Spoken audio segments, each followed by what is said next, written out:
دیکھیں، میں ابھی ملا ہوں عمران خان صاحب سے اور بڑی تفصیلی ملاقات میری ہوئی ہے، اور اس ملاقات کے حوالے سے پہلے میں آپ کو یہ بتانا چاہتا ہوں کہ عمران خان نے پورے پاکستان کو اور جہاں جہاں ان کے فالوورز ہیں یہ پیغام دیا ہے کہ جیل میں آ کے مجھے پڑھنے کا موقع ملا ہے جو ویسے نہیں ملتا تھا۔ قرآن حکیم تقریباً ختم کر لیا انہوں نے انگلش ترجمے کے ساتھ، عمران خان صاحب نے قرآن حکیم اردو کی بجائے انگلش ترجمے، وہ کہتے ہیں کہ انگلش ترجمہ میں نے پڑھا ہے۔ دوسرا جو انہوں نے کتاب پڑھی ہے ابن خلدون کے بارے میں، تیسری کتاب انہوں نے سیدنا عمر رضی اللہ عنہ ان کے بارے میں اور ان کے دور حکمرانی کے بارے میں پڑھی ہے، اور جو چوتھی کتاب انہوں نے پڑھی ہے وہ ایک بڑی زبردست قسم کی کتاب ہے، اور وہ جارج اوون کے 1984 اس کتاب کا نام ہے، 1984۔ اور پھر ایک اور جو کتاب انہوں نے پڑھی ہے وہ پاکستان کے حالات کے اوپر بڑی فٹ آتی ہے، اس کا نام ہے اینیمل فارم، کہ بندوں کو کس طرح سے جانوروں کی طرح فارم کے اندر قابو کر کے رکھا جاتا ہے۔ اور اس نے دوسری بات یہ کہی ہے کہ حقیقی آزادی کی جد و جہد کے لیے یہ تو بڑے تھوڑے دن ہوئے ہیں، اگر میری پوری زندگی بھی لگ جائے تو میں پیچھے نہیں ہٹوں گا، میں کھڑا تھا، میں کھڑا ہوں، میں کھڑا رہوں گا۔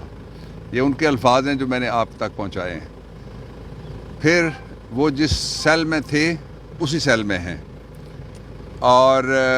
اس سیل کی تفصیلات آپ جان چکے ہیں ساری۔ اس کے بعد آج وہاں ان کے کہنے پہ میں نے ایک درخواست تیار کی، درخواست پہ عمران خان صاحب نے دستخط کیے اور ہم نے سپرنٹینڈنٹ جیل کو وہ دی ہے۔ ان کا حق ہے کہ جس جگہ سے ان کی ضمانتیں لگی ہوئی تھیں وہاں ان کو پیش کیا جائے۔ اب نہ ان کے پیش کرنے کی وجہ سے ان کا بنیادی حق متاثر ہوا ہے، رائٹ ٹو ڈیفینڈ، جس کے بارے میں آج سپریم کورٹ آف پاکستان نے بڑی تفصیل سے کہا ہے توشہ خانہ کے اوپر کہ رائٹ ٹو ڈیفینڈ ہر ملزم کا حق ہے، جو مرضی اس کے اوپر الزام ہو۔ تو یہ تو ایک جھوٹا مقدمہ ہے جس میں ایک متعصب جج نے اپنی کینگرو ججمنٹ دی تھی ان کے خلاف۔ تو وہ انہوں نے یہ کہا ہے کہ پھر ہم نے وہ درخواست لکھ کے سپرنٹینڈنٹ کو ریسیو کروائی ہے۔ اس درخواست میں ہم نے یہ کہا ہے کہ جہاں جہاں عمران خان کی تاریخیں ہیں یا ضمانتیں ہیں وہاں ان کو پیش ہونے کے لیے پروڈکشن آرڈر جاری کیا جائے۔ ان کو عوام سے دور رکھنے کے لیے عدالتوں سے بھی دور رکھا جا رہا ہے، جو صریح خلاف ورزی ہے آئین کی اور قانون کی۔ میں نے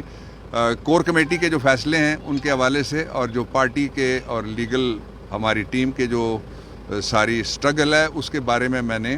ان کو اس سے آگاہ کیا۔ ان کے پاس کوئی انفارمیشن کا ذریعہ اندر موجود نہیں ہے، اس لیے تفصیلی ملاقات میں انہوں نے مجھ سے مختلف چیزیں جو تھی وہ جاننا چاہیں جو میں نے ان کو بتائیں۔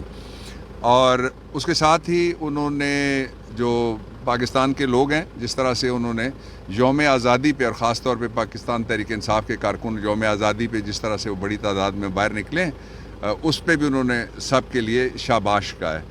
اور پھر انہوں نے یہ کہا کہ پاکستان کو میں ایک صحیح معنوں میں، یہ جس طرح 15 مہینے کے مذاق آپ نے دیکھ لیا، اس مذاق کے نتائج آپ سارے بھگت رہے ہیں، میں بھی بھگت رہا ہوں،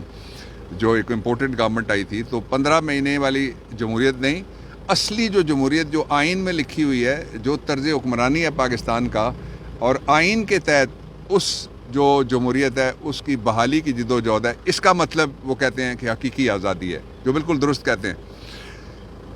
پھر انہوں نے جو پاکستان کے لوگ ہیں وہ جن مشکلات اور مصائب کا شکار ہوئے ہیں ان پہ ان کو کہا ہے کہ انشاءاللہ العزیز پاکستان تحریک انصاف ان سارے مشکلات کا اور جتنی بھی تکلیفیں ہیں لوگوں کی اور مسائل جو پیدا کیے گئے 15 مہینے کے اندر، اور جس طرح سے مہنگائی آئی ہے، لوگ روٹی سے محروم ہوتے جا رہے ہیں، تو اس سب پہ ہماری نظر ہے۔ انشاءاللہ العزیز مستقبل اور جو آنے والا مستقبل ہے وہ انشاءاللہ پاکستان تحریک انصاف ہے۔ ساتھ ہی انہوں نے یہ ہدایت کی ہے کہ 90 روز میں الیکشن منعقد کروانے کے لیے فوری طور پہ کور کمیٹی نے پہلے ہی فیصلہ کیا ہوا ہے، انہوں نے کہا فوری طور پہ سپریم کورٹ سے رجوع کیا جائے۔